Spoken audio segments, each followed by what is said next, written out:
Praise the Lord. சங்கீதம் 2. ஜாதிகள் கொந்தளித்து ஜனங்கள்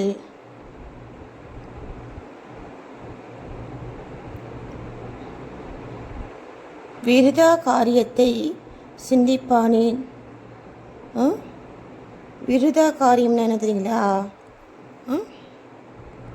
அவங்க விருத்தியாகாத காரியங்கள், புரியுதுங்களா? இந்தந்த காரியங்கள் செய்தால் அவங்களுக்கு நன்மைகள், விருத்திகள், பெருக்கம், என்ன ஆன்ம பெருக்கம், ஓகேங்களா? அப்போது அந்த மாதிரி ஜனங்கள் விருத்தா காரியத்தை சிந்திப்பது எதுக்காக? ஏன்? என்ன? கர்த்தருக்கு விரோதமாகவும் அவர் அபிஷேகம் பண்ணினவருக்கு விரோதமாகவும் பூமியின் ராஜாக்கள் எழும்பி நின்று அதிகாரிகள் ஏகமாய் ஆலோசனை பண்ணி, புரியுதுங்களா? கர்த்தருக்கு விரோதமாக அவர் அபிஷேகம் பண்ணினவருக்கு விரோதமாக யார்? கர்த்தர் அபிஷேகம் பண்ணினவர் யார்? அவருக்கு மேலே இருக்கக்கூடிய பிதா, அவருடைய அப்பா, சரிங்களா? இப்போது அவர் அபிஷேகம் பண்ணினவருக்கு விரோதமாகவும் பூமியின் ராஜாக்கள் எழும்பி நின்று, என்ன? பூமியினுடைய ராஜாக்கள் எழும்பி நின்று அதிகாரிகள் ஏகமாய் ஆலோசனை பண்ணி, ஓகேவா? பூமியில் ஆட்சி செய்கிற அப்போது கர்த்தர் இயேசுபிரான் வாழ்ந்த காலத்தில் இதெல்லாம் நடந்துச்சு. என்னென்ன நடந்துச்சு? அந்த ஊரில், அந்த நாட்டில் இருக்கக்கூடிய ராஜாக்கள் என்ன, ஏன்னா இவருக்கு தான் மக்கள் அதிகமாக கூடுறாங்க. இயேசு கிறிஸ்துவின் போதனைகளினால் மக்கள் கவரப்பட்டு அவர்கிட்ட அதிகமான மக்கள் கூட்டம் சேர என்ன, அங்கே ஆட்சியில் இருக்கக்கூடியவங்களுக்கு ஒரு பயம் உண்டானது. அந்த பயம் உண்டானதுனால என்ன, அவங்க என்ன, அதிகாரிகள் எல்லாம் ஆலோசனை பண்ணி என்ன பண்ணாங்க, அவர்கள் கட்டுக்களை அறுத்து அவர்கள் கயிறுகளை நம்மை விட்டு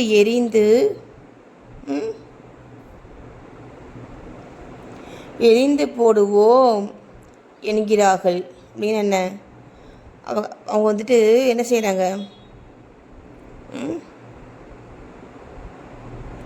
நமக்கு தீங்கு செய்வோம் அப்படின்ட்டு நம்மளை பயமுறுத்துகிறாங்க. யார்? இயேசு கிறிஸ்துவனுடைய போதனைகளுக்கு ஆப்போசிட்டாக இருக்கக்கூடிய ஆட்சி அதிகாரத்தில் இருக்கக்கூடியவங்க, ஓகேவா? நாங்கள் உங்களுக்கு தீங்கு பண்ணுவோம் அப்படின்ட்டு சொல்கிறாங்க, ஓகேவா? அப்போது அந்த மாதிரி இருக்கும் பொழுது பரலோகத்தில் வீற்றிருக்கிறவர் நகைப்பார். எப்படி? என்ன, அந்த கடவுள் சிரிக்கிறார். சிரிச்சிட்டே சொல்கிறாரு, ஆண்டவர் அவர்களை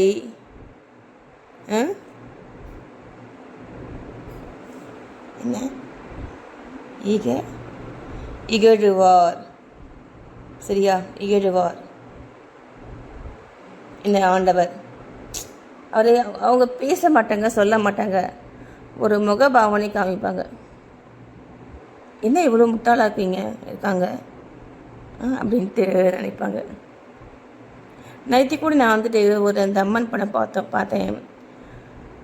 அதில் பார்த்தீங்கன்னா என்ன, அந்த கடவுளுடைய குணம் என்ன தெரியுங்களா? அந்த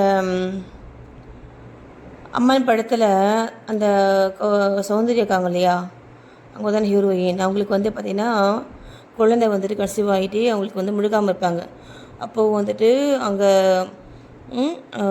கூட அந்த கோயில் பூசாரி சொல்வார், நீங்கள் வந்து சுமங்கலிக்கு வந்து கூப்பிட்டு சாப்பாடு போடுங்க விரதம் இருந்து அப்படின்னு சொல்லுவார். அதே மாதிரி அவங்களும் கூப்பிட்டு என்ன சாப்பாடு போடுவாங்க.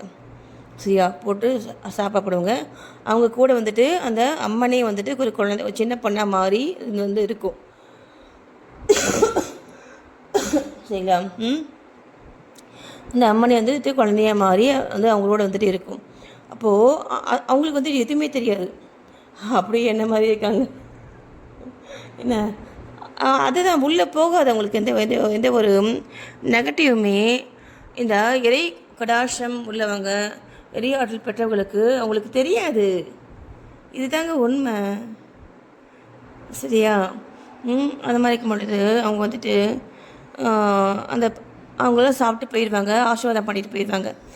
அப்புறம் அந்த ஹீரோ இருக்காங்க, இந்த கௌசல்யா இல்லை சௌந்தர்யா வந்துட்டு என்ன செய்வாங்க, அவங்க வந்துட்டு இறந்துட்டாங்கல்ல ஏரோப்ளேன் ஆக்சிடெண்ட்டில். அவங்க வந்துட்டு அந்த இலையில வந்துட்டு எடுக்க போவாங்க. அப்போது அந்த அம்மன் குழந்தை வந்துட்டு என்ன சொல்லணும்னா, நீ போயிட்டு வந்துட்டு அம்மனுக்கு தேவையான அந்த ஆரத்தி செய்வாங்க இல்லையா, ஆரத்தி, நீ போயிட்டு அந்த வேலையை போய் பாருமா அப்படின்ட்டு, நான் இந்த வேலையை நான் பார்த்துக்கிறேன் அப்படின்ட்டு என்ன இந்த அம்மன் குழந்தை சொல்லுமா. சரின்ட்டு இந்த சௌந்தர்யா வந்துட்டு போயிடுவாங்களா. போயிட்டு அப்போது அந்த அம்மன் குழந்தை வந்துட்டு என்ன தெரியுமா செய்யும், அங்கே அந்த நெகட்டிவ் பர்சன்ஸ் வந்துட்டு இருக்காங்க இல்லையா, அவங்க சொந்தக்காரங்கெல்லாம் அவங்க ஃபுல்லாக நெகட்டிவ்ஸ் தான் அவங்களுக்கு. ஆனால் அந்த இடத்துல தான் அவங்க இருந்து அவங்க வாழ்ந்து அவங்க வந்துட்டு குழந்தையும் பெற்று அவங்க வந்து ஜெயிச்சு அவங்க வந்துட்டு வருவாங்க. அதாங்க நம்மளையே விரோதிகளை விட்டு நம்ம தூரம் போகிறது இல்லைங்க நம்மளை வெற்றிங்கிறது. சரியா? நம்ம விரோதிகளை நம்ம பக்கத்துலேயே வச்சுக்கணும். சரி, நம்ம பக்கத்துலேயே வச்சுக்கணும். ஒவ்வொரு காலகட்டத்துலேயும் நான் தான் பெஸ்ட்டுன்ட்டு அவங்களுக்கு நம்ம புரிய வச்சுட்டே இருக்கணும். என்னங்க அவங்கள செயல்பட விடணும், அவங்க செயல்படட்டும். ஆனால் என்ன மீறி செயல்பட முடியாது. ஓகேவா? எனக்கு கீழே தான் நீ உட்காரு, புரியுதுங்களா? முருகசாமி கூட அதே மாதிரி தான். இந்த சூரபதமன் இருக்காங்க இல்லையா, அவங்கள அதே மாதிரி தான் சேவலாகவும் மயிலாகவும் மாற்றி பக்கத்துலேயே வச்சுப்பார். இப்போ இதில் பார்த்தீங்க அப்படின்னா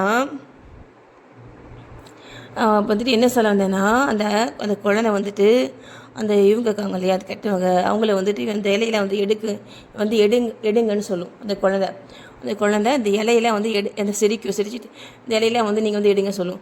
அவங்க நாங்கள் இச்சல் எடுக்கிறதா, நாங்களும் அதை எடுக்கவே மாட்டோம் அப்படின்ட்டு அவங்க வந்துட்டு ஒரு திமிராப்பாங்க. ஆனால் பார்த்தீங்கன்னா எச்சையில் எடுக்கிறது வந்து புண்ணியம். சில புண்ணியம். நான் வந்து புண்ணிய பெருவடி. நான் புண்ணியம் சேர்த்துக்கணுன்ட்டு நான் நிறைய வேலைகள் செய்வேன்.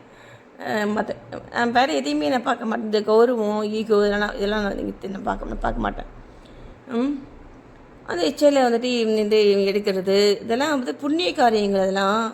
அப்போது அவங்க கெட்டவங்க தான், ஆனால் அவங்களுக்கும் அந்த கடவுளாக வந்துட்டு இருக்கக்கூடிய அந்த குழந்தை வந்து புண்ணியம் சேர்க்கணுன்ட்டு நினைக்கிது பார்த்தீங்களா, அதுதான் கடவுள்.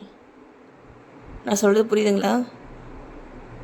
புண்ணியத்தை சேர்த்தா தானே நீங்கள் வந்துட்டு நல்லா சௌக்கியமாக வாழ முடியும் இல்லையா? அப்போது கடவுளாக தாங்க இருந்து தான் எப்பயுமே செயல்படுவாருங்க, எப்பவுமே. சரிங்களா? அதனால தான் இந்த கடவுள் வந்துட்டு என்ன செய்கிறாரு, பரலோகத்தில் வீற்றிருக்கிறவர் நகைப்பாரா?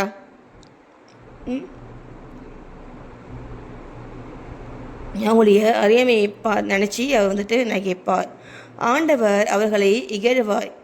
என்ன இந்த மாதிரி இருக்காங்க அப்படின்னு சொல்லிட்டு இப்போ சொல்கிறோம்ல, அந்த மாதிரி இவ்வளோ முட்டாளாக வைப்பீங்க அப்படின்ட்டு சொல்லுவோம்ல நம்ம சில பேர், அந்த மாதிரி. அப்பொழுது அவர் தமது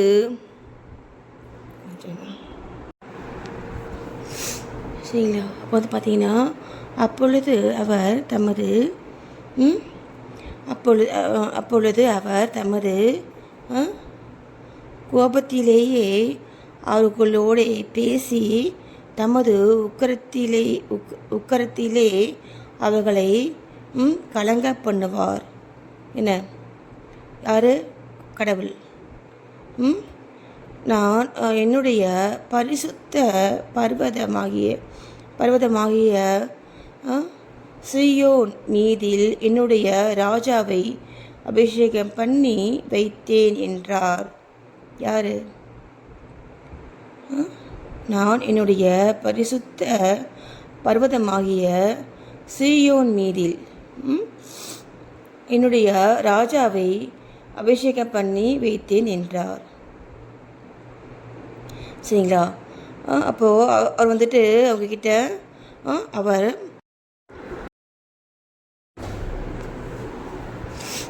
ஓகேங்களா? பாருங்கள். பரலோகத்தில் வீற்றிருக்கிறவர் நகைப்பார், ஆண்டவர் அவர்களை இகழுவார்.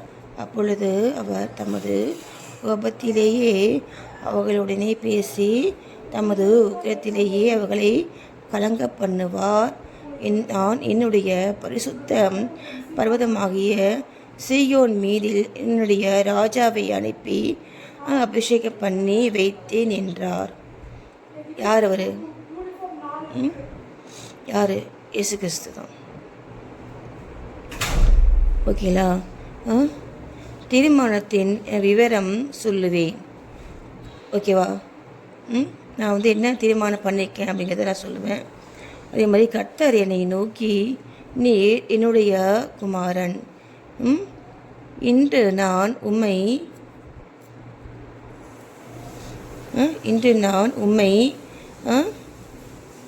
ஜனிப்பித்தேன். ஓகேவா? அப்படின்ட்டு சொல்கிறார். யார்கிட்ட? இயேசு கிறிஸ்து கிட்ட. என்ன? என்னை